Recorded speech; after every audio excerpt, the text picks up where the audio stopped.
Salut tout le monde, bienvenue dans cette formation axée sur Excel et le bâtiment et travaux publics. Aujourd'hui, nous allons faire une introduction sur les BAEL, non modifiés 99 et Excel. On va essayer de voir un certain nombre d'éléments intervenant dans les calculs sur base de la norme BAEL, béton armé aux états limites, 91 modifié 99. Sans plus tarder, on va d'abord voir le premier point qui va nous intéresser dans ces fichiers Excel. C'est un fichier que l'on va partager dans la barre des descriptions et qui vous permettra de vous mettre au parfum de tous les éléments dont on va parler dans cette vidéo. On rappelle que c'est une série de vidéos et ces vidéos sont faites pour être partagées. N'hésitez pas de le faire. Les données, le premier point que nous allons voir, c'est le point accès aux données. D'abord, dans un premier temps, nous avons cette feuille qui regorge les différentes données que nous allons exploiter dans cette partie de flexion simple selon BAEL 91 modifié 99. C'est une flexion, c'est une flexion de tous les éléments.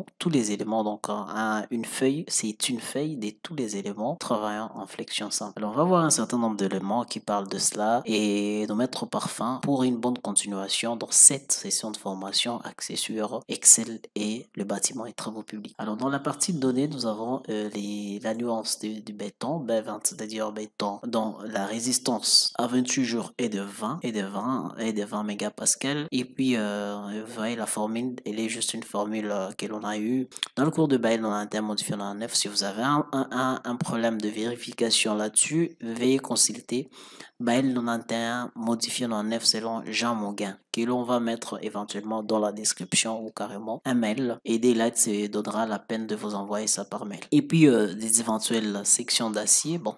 La plupart, les HA, donc la haute adhérence 5 mm de diamètre, on n'en a pas sur le marché, ça n'existe plus, on n'en produit plus ça, ça commence à partir des 6. Et puis le diamètre, les sections et éventuellement les résistances. Nous avons ici des éventuelles vérifications qui peuvent être faites, ici les heures, c'est-à-dire le temps, la tolérance des calculs, la tolérance de la tenue au fait, et puis les différents éléments intervenant dans les calculs entre sigma, et les calculs seront faits soit suivant les états limites ultimes et les états limites des services.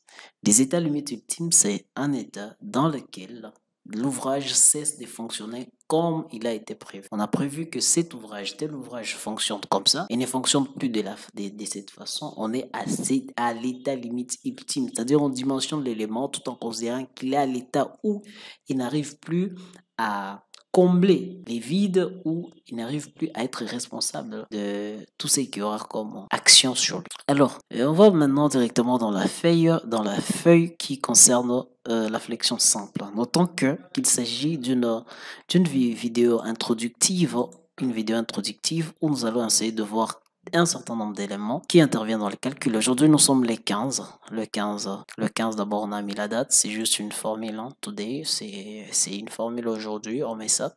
Et tout ça, ça a déjà été bien formulé. Ce sont des éléments, on va essayer de parcourir colonne par colonne et puis les différents éléments en parler pour passer directement dans les vifs de notre formation, où nous allons passer au premier point qui sera rien d'autre que les calculs de voile. Curieusement, on va commencer par les calculs de voile et non le calcul de poutre. On va commencer par les calculs de voile et puis on continuer éventuellement d'autres feuilles de calcul. Nous en aurons vraiment beaucoup de vidéos. Formation, restez toujours branchés sur la chaîne. Et voilà. Alors, la partie ici béton, nous avons une inventory, un pick list de différents éléments que nous avons ici. C'est fait sur base des formules. Si vous avez un souci sur la création des différentes formules, je pense sur la chaîne, on pourra créer une formation purement Excel où nous aurons à parler sur ces éléments dans un premier temps. Faites usage de cet outil pour avancer dans les bonnes et meilleures conditions pour les calculs de béton armé aux états limites selon BAEL 91 modifié 99. Il y a la résistance.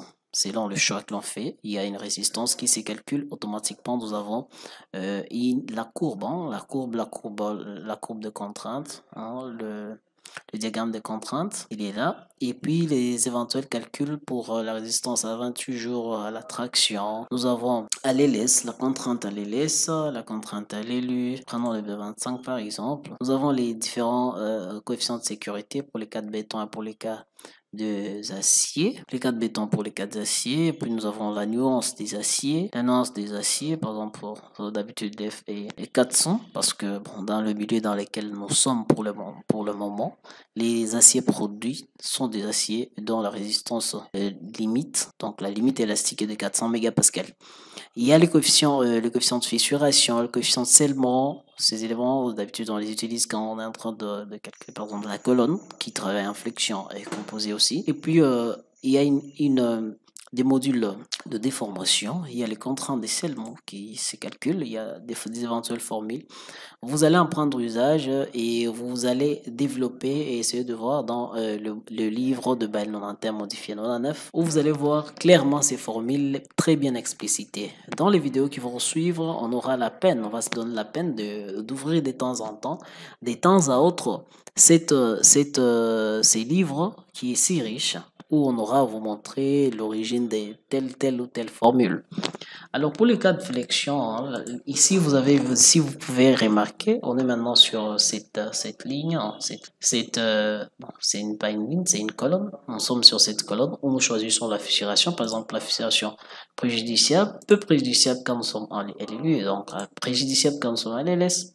Et on calcule préjudiciable, donc l'état de fissuration, les types de fissuration. Et alors les pivots se calculent suivant alpha et les moments réduits.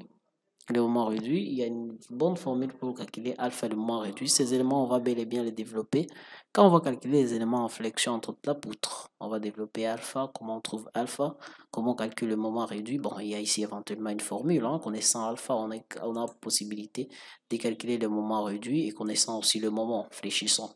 Quand on a le moment fléchissant, on divise par la base multipliée par d carré multiplié par FBU. On a directement le moment réduit. Vous pouvez bel et bien remarquer qu'il s'agit ici d'un moment déjà fait.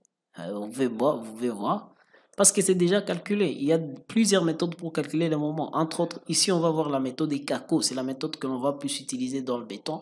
Il y a aussi la méthode de déformation qui permet de calculer le moment. Il y a aussi la méthode forfaitaire qui permet de calculer le moment. D'ailleurs, la méthode des CACO, c'est une méthode forfaitaire. Il y a aussi la méthode de 3 moments, hein, la méthode dite de 3 moments qui permet aussi de calculer le moment. Donc, on peut le faire ici.